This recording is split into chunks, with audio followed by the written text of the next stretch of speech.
Hello everyone. In this video we are going to discuss about third ventricle. Now it's a cavity of diencephalon. So all around it is related to the thalami, like thalamus itself, hypothalamus, epithalamus, etc. So this is the outline of third ventricle. Now it is sagittally oriented cavity, and above it is in connection with the lateral ventricle. See this via interventricular foramen or foramen of Monro. See, this is the foramen and the probe is going inside the lateral ventricle, and behind it is related to the cerebral aqueduct or aqueduct of Sylvius, and through which it is connected to the cavity of fourth ventricle. So this is the outline of third ventricle. As I mentioned, it is sagittally oriented. So in a section only half of the ventricle which is exposed is seen. So if we compare it with the opposite cerebral hemisphere, so here this is the outline of third ventricle, and if we join these two, then now you can imagine it is sagittally oriented cavity. So when we take a section, it will divide into equal halves. Now if you want to see it from below, then we need to remove the brainstem plus cerebellum, and we can see it from below in an intact brain. So let me show you in an intact brain where the brainstem and cerebellum has been removed. So straight away you can see this is the third ventricle. You can see the cavity, and this is the splenium of corpus callosum. So you can correlate it with the section. So here is the splenium, and if you see it from below, this is how it looks like. So in front of it you can easily make out the sagittally oriented third ventricle. Now the third ventricle has got roof, floor, anterior, posterior wall and lateral wall. Before learning the walls and the boundaries, let me just give you orientation of the relevant structures. So this is corpus callosum. Here will be the rostrum. This is genu, body and splenium. This is the cavity of lateral ventricle. Here is the fornix. Fornix is having crus, body and column. So here is a column of fornix. See this. And behind to the column you can see interventricular foramen. This gap is filled by septum pellucidum. Let me show you in another section. So here you can see the septum pellucidum, and deep inside will be the cavity of lateral ventricle. See this. Again, this is fornix, and here is its column. This is column of fornix which are diverging, and this is interventricular foramen. Now behind to that, this is the thalamus itself. Okay, this is the pulvinar of thalamus, posteriormost end, and between thalamus and the body of fornix you can see a gap. So here lies tila choroidea, and within tila choroidea there lies choroid plexus of third ventricle, which will secrete CSF into the cavity of third ventricle. Now this is the territory of thalamus, and the thalami of right and left side, they are connected by the sheet of or band of grey matter. This is termed as interthalamic adhesion. So when you see another section like this, so both the thalami are connected with each other by this interthalamic adhesion. Now below to that you can appreciate a sulcus. Okay, this is termed as hypothalamic sulcus, which extends from interventricular foramen to the commencement of cerebral aqueduct. So above to that is the thalamus, and below to this hypothalamic sulcus is the hypothalamus. So this is the territory of hypothalamus. Deep inside there will be nuclei of hypothalamus, multiple nuclei of hypothalamus. This is the ependyma, which is lining the cavity of ventricle. So beneath the ependyma you will get multiple nuclei of hypothalamus. Now this cerebral aqueduct. So this will be the tectum, and it is made up of superior and inferior colliculi. See this.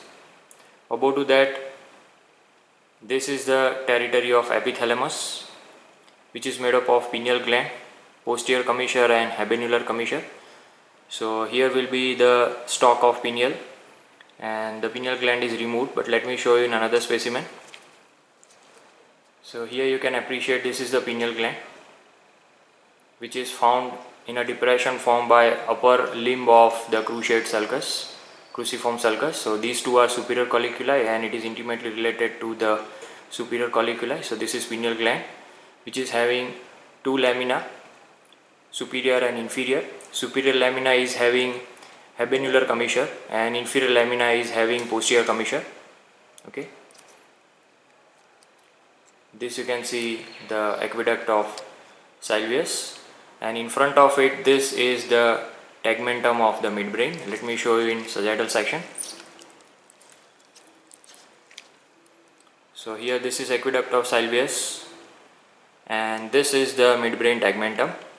In front of it there will be substantia nigra, and this particularly this structure is the crus cerebri. So this one is the midbrain tegmentum. Now this rostrum of the corpus callosum, and if you trace it behind you will reach up to another commissure. This is anterior commissure. So over here in relation to the inferior lamina of pineal you will get posterior commissure, and this is anterior commissure.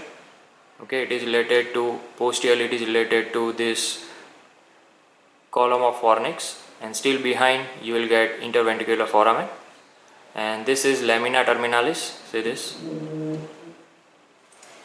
Below this is optic chiasma. See this. This is optic chiasma. This is the stump of optic nerve. This is optic tract. So this portion is the optic chiasma, and behind to that you will get all the structures forming content of interpendicular fossa like tuber cinereum and stalk of pituitary or infundibulum. Then this is mammillary body.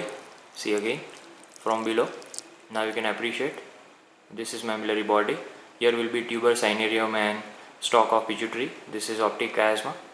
This is optic tract, and behind mammillary body over here you will get posterior perforated substance. See this over here, and this is the midbrain tegmentum. So if you are aware with all the structures, all the relevant structures, then you will able to easily understand the boundaries of third ventricle. Now let's understand individual boundary of third ventricle. So as I mentioned, third ventricle has got anterior wall, posterior wall, roof, floor and lateral wall. Now let's first see the anterior wall. Anteriorly it is bounded by column of fornix, anterior commissure and lamina terminalis. The floor is formed from before backward by optic chiasma, stalk of pituitary and tuber cinereum, mammillary body, posterior perforated substance and formation of tegmentum of midbrain. So these many structures are forming floor. In posterior wall, commencement of aqueduct of Sylvius, inferior lamina of the pineal gland containing posterior commissure and pineal gland itself. So here is the posterior wall. Now in the roof you can see portion of choroid plexus. Okay, so roof extends from this interventricular foramen to the superior lamina of the pineal gland containing habenular commissure. So this is the roof, and here lies tila choroidea, which is double fold of pia mater, and within the tila choroidea you will get tufts of capillaries or capillary fringes forming choroid plexus. These are branches of anterior choroidal artery, and they are lying over here and they are secreting CSF. So from choroid plexus lying in the roof covered by ependyma within tila choroidea secreting CSF from the roof within the third ventricular cavity. So here is a roof, and it includes superior lamina of the pineal containing habenular commissure. So here will be the roof. Next is lateral wall. As we have discussed, this is the thalamus and below is the hypothalamus. Both are separated by hypothalamic sulcus extending from interventricular foramen to the cerebral aqueduct, and the thalamus itself is connected to its opposite or to its counterpart by interthalamic adhesion. Let me show you interthalamic adhesion in another specimen. So here from the floor you can appreciate interthalamic adhesion. See this, these are two thalami and connected by this interthalamic adhesion. So when we take a section, the stumps of this adhesion are seen in sagittal section. So this is of left side, and I wanted to show you the interthalamic adhesion. See this is interthalamic adhesion. It's a bundle of gray matter connecting thalami of both the sides traversing the ventricular cavity. So within the ventricular cavity we will get this interthalamic adhesion, and over here also you can clearly make out the hypothalamic sulcus dividing the lateral wall into larger postero-superior part and smaller antero-inferior part. So deep to this region lies the hypothalamus and its nuclei. So this is about lateral wall. Now let's understand the recesses related to the third ventricle. It is having 5 recesses from before backward. The first one is in relation to the optic chiasma, which is situated at the junction of anterior wall and floor. This is the lamina terminalis, which is forming anterior wall, and this is optic chiasma, it is forming the floor. So in between these two you can see a blind diverticulum. This is chiasmatic recess. Behind to that, in relation to the stalk of pituitary, this is the infundibular recess. Above, in relation to the anterior commissure, this you can see anterior commissure, and this is the diverging column of fornix. So between diverging column of fornix, behind this anterior commissure, somewhere over here will be the anterior recess, or it is also termed as vulva of ventricle. Similarly, posteriorly, between two lamina of the pineal gland, superior and inferior lamina, there is pineal recess, and above to the superior lamina there will be suprapineal recess. So by and large there are such 5 recesses related to the third ventricle. Now we know the floor. This is optic chiasma. Here will be the tuber cinereum and infundibular stalk, which are removed, and these two are mammillary body. Behind will be the posterior perforated substance. So this is basically nothing but contents of the interpeduncular fossa. Here we have removed the crus cerebri, but what I wanted to show you is this is the floor of the third ventricle, and behind you can see the cavity of third ventricle. This is interthalamic adhesion, and if we reflect this optic chiasma, you can still appreciate the cavity of third ventricle. See this. Now if you want to see it properly, then what we can do is we can cut this floor and we can directly access the third ventricle from below. So let me just cut the structures forming the floor. Here will be the posterior perforated substance, then these two are mammillary body. So in between I am cutting. Here will be the tuber cinereum and infundibular stalk, and this is the optic chiasma. So through optic chiasma I am cutting, and that will separate the floor. And now if we retract these structures, we can see the cavity deep inside. See this. Now you can clearly make out interthalamic adhesion. Can you see this? And you can clearly see the cavity of third ventricle. Now let me just zoom in a bit to show you the cavity. So here is the interthalamic adhesion. See this is the cavity, and these are two diverging column of fornix. See this. Let me cut this portion of the floor to expose the cavity completely. So here I am cutting portion of floor.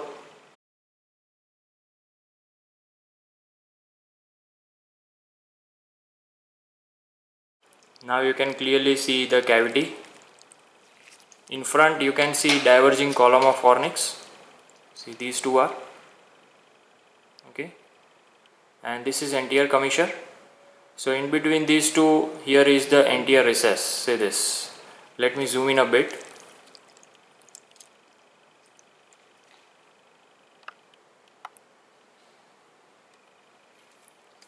Say this. These two are diverging column of fornix, and this is the anterior commissure. So in between this is the anterior recess. This is lamina terminalis. So I think if you have understood the boundaries properly, then it will be very easy for you to understand it from below. This is choroid plexus, okay, and here will be the interventricular foramen or foramen of Monro. So the probe will be inside the lateral ventricle, see on both the sides, and this is the interthalamic adhesion. If I cut this, then the cavity will be exposed completely. Let me cut it.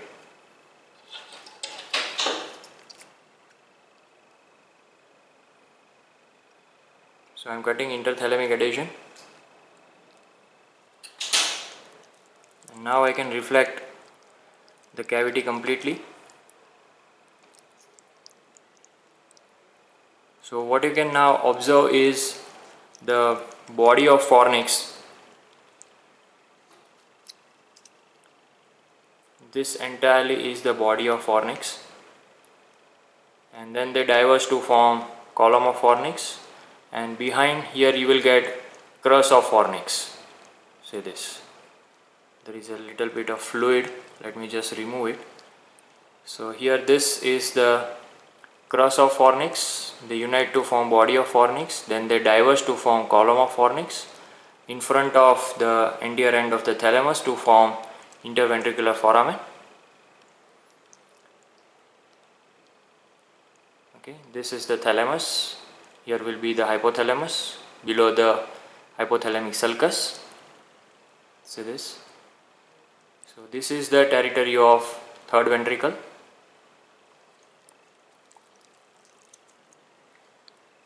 And here you can appreciate the splenium of corpus callosum. So that again you can see from postero-superior aspect. See this is corpus callosum connecting to cerebral hemispheres, and you can appreciate now the splenium. See here, this is body, and from in front if you see, you will get genu of corpus callosum. See this. This is not related to the third ventricle, but I just wanted to give you an orientation of the corpus callosum, how it is lying, how it is joining the hemispheres. Now we can clearly make out genu and rostrum of corpus callosum, okay, in front of anterior commissure. So from before backward we will get genu, then rostrum, anterior commissure,